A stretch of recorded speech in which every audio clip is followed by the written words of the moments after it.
Subscribe Muhammad Amjad Nadwi, Indian Islamic scholar. أعوذ بالله من الشيطان الرجيم بسم الله الرحمن الرحيم وآية لهم أنا حملنا ذريتهم في الفلك المشحون وخلقنا لهم من مثله ما يركبون وإن نشأ نغرقهم فلا صريخ لهم ولا هم ينقذون إلا رحمة منا ومتاعا إلى حين وإذا قيل لهم اتقوا ما بين أيديكم وما خلفكم لعلكم ترحمون وما تأتيهم من آية من آيات ربهم إلا كانوا عنها معرضين وآية لهم أنا حملنا ذريتهم في الفلك المشحون. اور ان کے واسطے ایک نشانی یہ بھی ہے کہ ہم نے ان کی نسل کو بھری ہوئی کشتی میں اٹھا لیا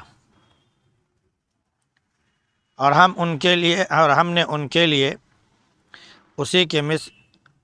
اور بھی چیزیں بنائی ہیں جس پر وہ سواری کرتے ہیں. اگر ہم چاہتے تو ان کو ڈبو دیتے، پھر نہ ان کے اوپر کوئی چیخنے والا ہوتا اور نہ ہی وہ چھڑائے جاتے اور بچائے جاتے، مگر یہ کہ ہماری مہربانی تھی اور ایک وقت تک کے لیے کام چلانے کے لیے مہلت تھی. اور جب ان سے کہا گیا کہ ڈرو اس سے جو تمہارے سامنے ہے اور جو پیچھے چھوڑتے ہو، تاکہ تم پر مہربانی کی جا سکے، اور ان کے رب کے نشانیوں میں سے کوئی نشانی ان کے پاس آتی ہے تو فوراً وہ اس سے منہ موڑ لیتے ہیں.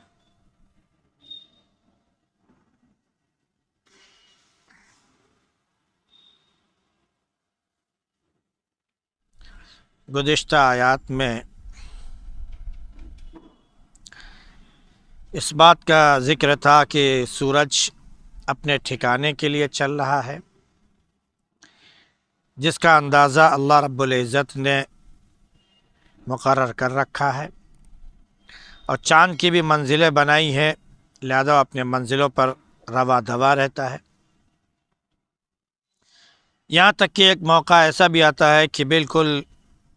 کھجور کی سوکھی ہوئی پرانی ٹہنی کے مانند چاند بن جاتا ہے. اب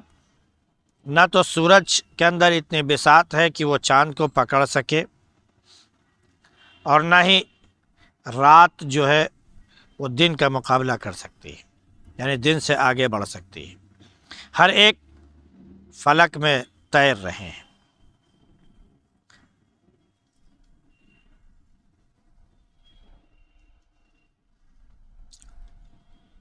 ان چیزوں کے ذکر کے بعد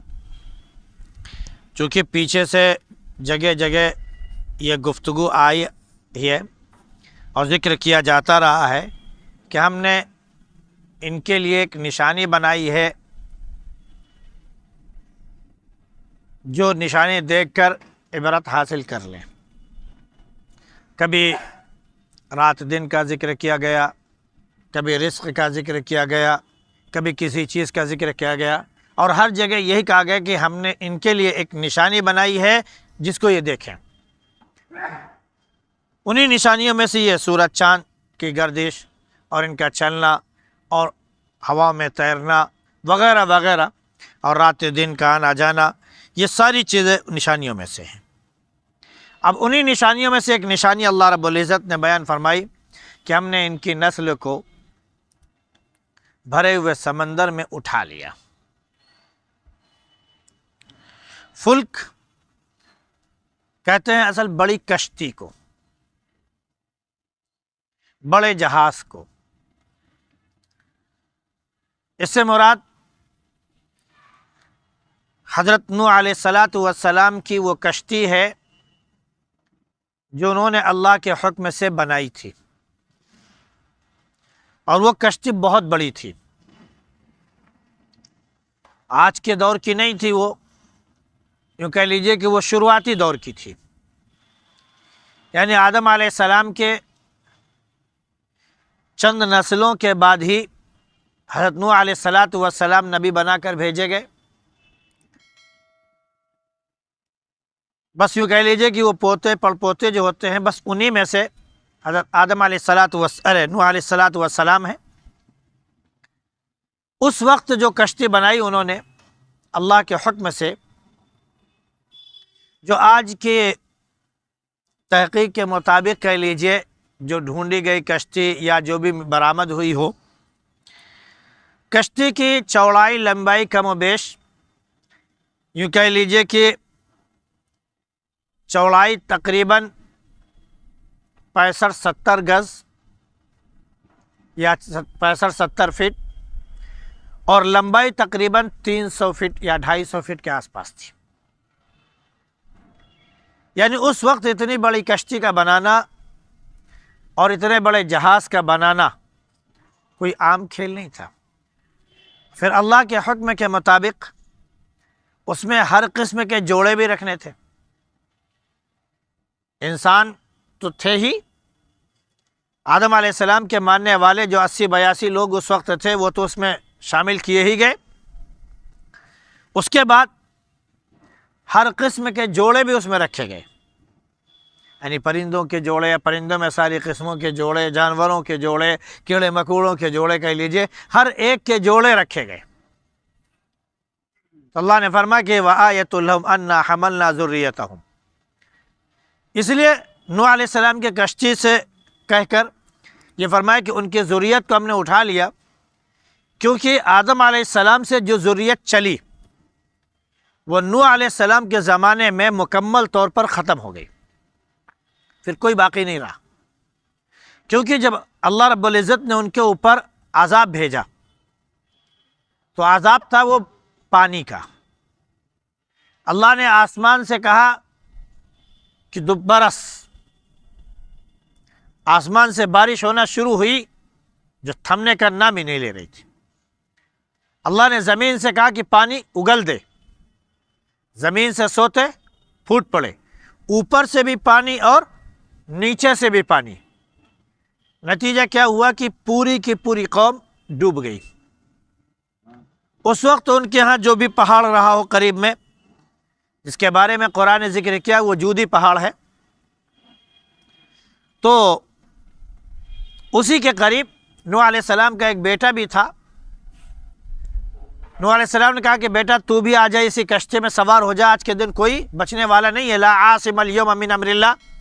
اللہ کے حکم سے آج کوئی بچانے والا نہیں ہوگا، آ جا کشتی میں سوار ہو جا، بچ جا۔ اس نے کہا کہ ہم پہاڑ پر چڑھ جائیں گے اور بچ جائیں گے۔ بس اس نے یہ کہا ہی تھا کہ ایک پانی کا تھپیڑ آیا اور اسے اپنے ساتھ بہا لے گیا اور وہ بھی ڈوب گیا۔ جب سب ختم ہو گئے اور پانی بڑھتا رہا یہاں تک کہ سارے پہاڑ تک ڈوب گئے، پھر اللہ رب العزت نے عذاب کے بعد اب نوح علیہ السلام کی کشتی کو گویا حکم دیا کہ اب تو اتر جا، لہذا پانی اترنا شروع ہوا، کشتی پانی کے ساتھ ساتھ نیچے بیٹھنا شروع ہوئی اور وہ جودی پہاڑ پر جا کر ٹھہر گئی۔ واستوت علی الجودی، وہ جا کر جودی پہاڑ پر ٹھہر گئی۔ وقیل بعدا للقوم الظالمین، نوح علیہ السلام کے ساتھ جتنے مومنین تھے ان سے کہا گیا کہ دور ہو جاؤ ظالم لوگوں سے، ان نافرمانوں سے، تو ان کو گیا کہ اللہ رب العزت نے محفوظ فرما لیا۔ تو یہ اس کے بعد جو نسل چلی ہے یہ انہی کی نسل ہے۔ اب پوری دنیا میں جو نسل ہے وہ نوح علیہ السلام اور نوح علیہ السلام کے جو ماننے والے تھے وہ ان کی نسل ہے۔ فرمایا کہ وَآیَةٌ لَهُمْ أَنَّا حَمَلْنَا ذُرِّيَّتَهُمْ، ایک ان کی نشانی یہ بھی ہے کہ ہم نے ان کی نسل کو بھری ہوئی کشتی میں اٹھا لیا تھا۔ اس وقت اتنا بڑا جہاز جب بنایا گیا تو اللہ نے فرمایا کہ اگر ہم چاہیں تو ڈبو دے، پھر کوئی ان کے اوپر چیخنے والا بھی نہیں ہوگا۔ لیکن ساتھ میں یہ بھی فرمایا کہ وَخَلَقْنَا لَهُم مِّن مِّثْلِ مَا يَرْكَبُونَ، اور یہ جو جہاز، یہ جو کشتی جو بنائی گئی تھی، اسی طرح ہم نے اور بھی ان کی نسلوں کے لیے دوسری کشتیاں بنوائی، دوسری سواریاں بنائی جن پر یہ سواری کرتے ہیں، سفر کرتے ہیں۔ تو دوسری سواریاں اگر دیکھی جائے تو سمندر میں بڑی بڑی کشتیاں، جہاز چل رہے ہیں جس میں لوگ سفر کر رہے ہیں، لیکن سمندر کو چھوڑ کر اگر ہم خشکی پر آ جائیں تو انہیں کشتیوں کے مانند بھی یہ ساری سواریاں ہیں، بس بھی اسی طرح ڈبے کی مانند، کار بھی اسی طرح ڈبے کی مانند ہے نا، دیگر تمام سواریاں ویسی ہی۔ اور اگر ہم کسی کے پشت پر سواری کو مان لیں تو اللہ رب العزت نے بیابان جو جنگل ہوتے ہیں، جو ریگستان ہے جہاں پانی نہیں ہوتا ہے، وہاں پر اللہ رب العزت نے اونٹ کی سواری بنا دی، وہ بھی چلتے رہتے ہیں۔ عربوں نے اس کو سفائن البر کہا ہے، یعنی خشکی کی کشتیاں، عربوں نے اسے کہا ہے۔ بعض جگہ اس کو کہا گیا قطار البر، یعنی ریگستان کی ٹرین، کیونکہ اونٹ جب چلتے ہیں تو بالکل یوں کہہ لیجئے کہ ایسے ہوتے ہیں جیسے کہ ٹرین کے ڈبے ایک کے بعد دوسرے جڑے ہوتے ہیں۔ تو جب اونٹ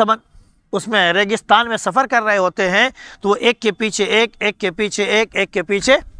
ایک ہوتے ہیں، اور وہ چلتے چلے جاتے ہیں۔ ایسے اللہ رب العزت نے آسمان میں بھی جو پرندوں کو بنایا ہے، ان کے بارے میں بھی فرمایا کہ یہ جب ایک جگہ سے دوسری جگہ سفر کرتے ہیں تو ان کی مسافت بہت لمبی ہوتی ہے،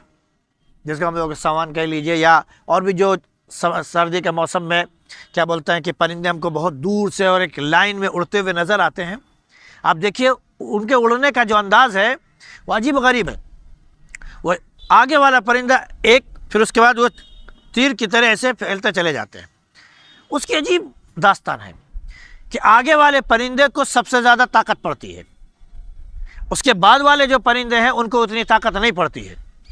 کیونکہ سامنے سے ڈائریکٹ تھپیڑ آتا ہے تو دونوں بازو پر اس کے زور پڑتا ہے، اور جب اس کے بغل میں ہوتے ہوئے چلے جاتے ہیں تو ہر ایک کے بازو پر ایک پر زور پڑتا ہے، دوسرے پر نہیں پڑتا، کیونکہ ایک کے بعد جب دوسرا بازو اگر ہوتا ہے تو اس کے اوپر سے، اس کے نیچے سے ہوا گزر جاتی ہے اور اس پر وہ پریشر نہیں ہوتا جو ہونا چاہیے۔ تو نتیجہ کیا ہوتا ہے کہ تھوڑی دور تک وہ آگے والا پرندہ چلتا رہتا ہے، اس کے بعد وہ پیچھے آتا ہے تو اس کے دائیں والا پرندہ آگے سنبھال لیتا ہے، پھر جب وہ تھوڑی دور جاتا ہے تو تھوڑی دور جانے کے بعد بایاں والا جو پرندہ ہے وہ آ جاتا ہے، کیونکہ اس کا بازو دایاں تھک رہا ہے تو اس کا بایاں تھک رہا ہے، سمجھ رہے ہیں؟ ایک کے بعد ایک، یعنی ایسے وہ تبدیل ہوتے ہیں کہ باقاعدہ ایک دائیں طرف کا آئے گا پھر ایک بائیں طرف کا آئے گا، یہ نہیں کہ ادھر والا آئے گا تو ادھر والا، پھر ادھر والا آئے گا تو ادھر والا، نہیں، ایک ادھر سے ایک ادھر سے، ایک ادھر سے ایک ادھر سے، ان کی مسافت اتنی لمبی ہوتی ہے کہ 7 سمندر پار بھی اڑتے ہوئے چلے جاتے ہیں اور وہ تھکتے نہیں ہیں۔ آج ہمارے پاس اللہ رب العزت نے ویسے سواری دی۔ اگر ہم فلک سے، لفظ فلک جو ہے فا لام کاف، اس کو ہم اگر دوسرے اعتبار سے تھوڑا سا اینالائز کریں تو فلک ایک جگہ اللہ نے آسمان کے بارے میں کہا تو اس میں بھی فا لام کاف ہے، صرف زبر زیر پیش کا فرق ہے، تو آسمان ہے۔ تو اگر اس سے ہم مراد لیں کہ بھرے ہوئے سمندر میں، بھرے ہوئے آسمان میں اللہ رب العزت نے اسی طرح سواری تیار کی ہے، تو آج کی یہ ساری سواریاں جو ہمارے سامنے نظر آ رہی اڑتی ہوئی، وہ بھی سامنے آ جائیں گی۔ اور یہی اگر ہم سورج اور چاند سے اور ان کی نسل سے زمین کو مراد لے لیں تو بھرے ہوئے سمندر میں یہ زمین بھی اڑ رہی ہے، یہ بھی چل رہی ہے، اس کے اوپر ہم سواری کیے ہوئے ہیں، اس کی سطح پر، اس کے دوش پر ہم سوار ہیں اور مستقل اپنا کام کر رہے ہیں۔ تو ساری چیزیں اس میں شامل ہوتی چلی جاتی ہیں، کیونکہ اللہ رب العزت نے جہاں شمس اور قمر کہا، ساتھ میں کہا کل فی فلک یسبحون، کہ ہر ایک آسمان میں تیر رہا ہے، تو اس میں سارے کواکب، سارے سیارے، سارے چاند، سارے سورج اس میں داخل ہو گئے ہیں۔ جب سارے اس میں ہوا میں تیر رہے ہیں تو اس کا مطلب یہ ہے کہ اسی کے نسل سے اگر زمین کو بھی مان لیا جائے تو اللہ رب العزت نے وہ بھی دوسری ہے کہ اگر ہم ذریت سے مراد صرف قبیل لے لیں کہ اسی طرح وہ چیز نہیں، اسی طرح دوسری بھی سواریاں ہم نے بنا دی ہیں، دوسری بھی سواریاں بنا دی ہیں، تو اس میں جو دوسری سواریاں لیں تو وہ چیز اس کی مانند تو نہیں ہے، لیکن سواری میں وہ چیز اس میں شامل ہے، تو پھر وہ ساری چیزیں اس میں خود بخود داخل ہوتی چلی جاتی۔ تو یہ ایک مستقل وہ ہے، انسان جتنی چاہے تحقیق اور ریسرچ کرے، کرتا چلا جائے۔ وَخَلَقْنَا لَهُم مِّن مِّثْلِ مَا يَرْكَبُونَ کہہ کر کہ ہم نے ایسی چیزیں اور بھی بنا دی ہیں، پیدا کر دی ہیں جس پر وہ سواری کر رہے ہیں یا جس پر وہ سواری کریں گے۔ 14ویں پارے میں ایک جگہ فرمایا وَالْخَيْلَ وَالْبِغَالَ وَالْحَمِيرَ لِتَرْكَبُوهَا وَزِينَةً، ہم نے جو بنایا ہے، گھوڑوں کو بنایا، خچروں کو بنایا اور اونٹوں کو بنایا تاکہ اس پر سواری کرو، اور اس کے بعد وہ زینت کا سبب بھی ہے۔ پھر فرمایا وَيَخْلُقُ لَكُم مَّا لَا تَعْلَمُونَ، اور تمہارے لیے اور بھی ایسی چیزیں اللہ پیدا کرے گا جس کو تم نہیں جانتے ہو۔ یعنی سواریوں کا ذکر کیا، سواریوں کے ذکر کے بعد فرمایا کہ تمہارے لیے اللہ اور ایسی سواریاں پیدا کرے گا جن کو تم نہیں جانتے ہو۔ اور آج بھی ہے کہ اللہ ایسی سواریاں پیدا کرتا جا رہا ہے جن کو ہم نہیں جانتے ہیں، ہماری نسلیں نہیں جانتی ہیں، اب بعد میں وہ پیدا ہوں گی تو ہمیں نہیں معلوم، ان کو معلوم ہوگا، تو اس میں ساری سواریاں خود بخود آ جاتی ہیں۔ ایک جانور سے لے کر جو اللہ نے سواری کے لیے پیدا کیا، وہاں سے لے کر تمام سائیکل سے لے کر جہاز تک جتنی سواریاں ہیں اس میں ساری سواریاں خود بخود شامل ہوتی چلی جاتی۔ تو اللہ نے فرمایا کہ ہم ان کے لیے ایسی بھی سواری پیدا کر دیتے ہیں جس پر سوار کریں۔ پھر فرمایا کہ وَإِن نَشَأْ نُغْرِقْهُمْ، اگر ہم چاہیں تو ڈبو دیں، کوئی چیخنے والا نہیں ہوگا، کوئی بچے گا نہیں تو چیخے گا کیا؟ نوح علیہ السلام کی پوری قوم ڈوب گئی، مر گئی، کوئی چیخنے والا رہا؟ قوم عاد کو اللہ نے مکمل طور پر ہلاک کر دیا، کوئی چیخنے والا رہا؟ صالح علیہ السلام کی قوم کو اللہ نے ہلاک کر دیا، کوئی چیخنے والا رہا؟ شعیب علیہ السلام کی قوم کو اللہ نے ہلاک کر دیا، کوئی چیخنے والا رہا؟ کوئی نہیں رہا۔ تو معلوم ہو کہ کوئی ان کے اوپر بھی چیخنے والا اور آنسو بہانے والا نہیں ہوگا۔ اب اگر اسی کو دیکھتے ہوئے کہ اللہ رب العزت نے کشتی بنائی اور فرمایا کہ اسی طرح ہم نے اور بھی کشتیاں بنا دی ہیں جس پر وہ سواری کرتے ہیں۔ ایک جہاز ٹائٹینک نام کا بھی تیار ہوا جو غالباً 1960 میں کب بنا تھا، وہ اسی کے آس پاس تھا۔ اس کے آنر نے، اس کے بنانے والے نے، جب وہ جہاز تقریباً 3-4 ہزار لوگوں کو لے کے چلا تو اس کی مضبوطی، اس کی صنعت، اس کی کاریگری اور اس کی تمام چیزوں کو دیکھتے ہوئے اس نے شاید خدائی دعویٰ کر دیا تھا، اس کو تو خدا بھی نہیں کچھ کر سکتا، اس کا تو خدا بھی کچھ نہیں بگاڑ سکتا۔ اللہ رب العزت نے اس کو ایسا کیا کہ کچھ ہی دور گیا تھا، ایسا ڈبویا کہ پہلے بیچ سے وہ ٹکڑے ہوا ٹکرا کر، اس کے بعد وہ آدھا جب ڈوبا، آج بھی اگر آپ دیکھنا چاہیں تو جا کر نیٹ پر دیکھ لیں، قسطوں میں ڈوبتا ہوا گیا ہے، آج بھی اس کے باقیات اندر موجود ہیں سمندر میں۔ اللہ نے فرمایا وَإِن نَشَأْ نُغْرِقْهُمْ، اگر ہم ان کو ڈبو دیں اسی کشتی کے اندر تو کوئی چیخنے والا نہیں ہوگا۔ اللہ نے دکھا بھی دی کیا کہ اسی طرح بڑے بڑے جہاز موجود ہیں جن کے بارے میں لوگ یہ کہتے ہیں کہ نہیں ڈوب سکتے، اللہ نے ڈبو کے بھی دکھا دیا کہ دیکھو پھر ان کے اوپر کوئی چیخنے والا نہیں ہوگا۔ بس یہ کہ سمندر کے اوپر جب انسان سفر کر رہا ہوتا ہے تو اللہ رب العزت کی نعمت اس کے فضل سے ہوتا ہے۔ ایک جگہ ارشاد فرمایا الم تر ان الفلک تجری فی البحر بنعمت اللہ لیریکم من آیاتی، کیا تم دیکھ نہیں رہے ہو کہ کشتیاں سمندر میں چل رہی ہیں، دوڑ رہی ہیں اللہ کے فضل سے، تاکہ وہ تمہیں اپنی نشانیاں دکھائے، سمندر کے اندر کی نشانیاں اللہ دکھائے۔ تو یہ اللہ رب العزت نے نشانیاں بحر و بر کی دکھائی ہیں، سمندر اور خشکی کی اللہ رب العزت نے یہ نشانیاں دکھائی ہیں۔ اس کے بعد فرمایا کہ یہ صرف ہماری مہربانی سے ہے، اور ہم ایک وقت تک کے لیے جو ڈھیل دیے ہوئے ہیں، موقع دیے ہوئے ہیں، اس کی وجہ سے یہ لوگ چل رہے ہیں پھر رہے ہیں، ورنہ جب چاہیں گے ہم ان کو پھر سے ڈبو دیں گے، کوئی ان کے اوپر رونے والا نہیں ہوگا۔ جب کہا جاتا ہے کہ ڈرو اس چیز سے جو تمہارے سامنے ہے اور اس چیز سے جو تم پیچھے چھوڑ چکے ہو یا چھوڑ رہے ہو، سامنے سے مراد قیامت ہے، اس سے ڈرو، اس دن سے ڈرو جس دن کوئی کسی کے کام نہیں آئے گا، اور اپنے ان اعمال سے ڈرو جو تم پیچھے چھوڑتے چلے جا رہے ہو، کیونکہ اگر تم نے اچھے اعمال کیے تب تو بڑی خوش نصیبی ہے، اور اگر برے اعمال چھوڑتے چلے گئے تو یہ بد نصیبی ہے، کہ اس سے ڈرو، کیونکہ اس دن کوئی حفاظت کرنے والا نہیں ہوگا، کوئی آپ کو بچانے والا نہیں ہوگا۔ اور اللہ رب العزت کا معاملہ یہ ہے کہ ایسے نافرمان لوگوں کے سامنے جب نشانیاں بھیجتا ہے، ایک نہیں کئی نشانیاں بھیجتا ہے، تب بھی یہ نشانیاں دیکھ کر کیا کرتے ہیں؟ اعراض کرتے ہیں، رخ موڑ لیتے ہیں، منہ بسور لیتے ہیں، منہ پھیر لیتے ہیں،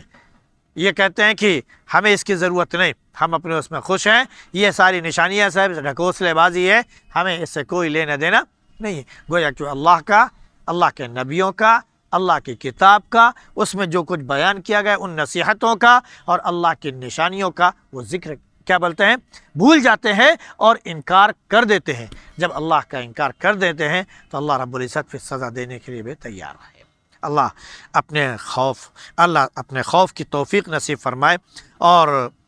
اپنے عذاب سے اور اپنے وعیدوں سے ہم سب کی حفاظت فرمائے۔ سبحان اللہ بحمدی، سبحانک اللہم بحمدک، ونشہد ان لا الہ الا انت نستغفرک ونتوب الیک۔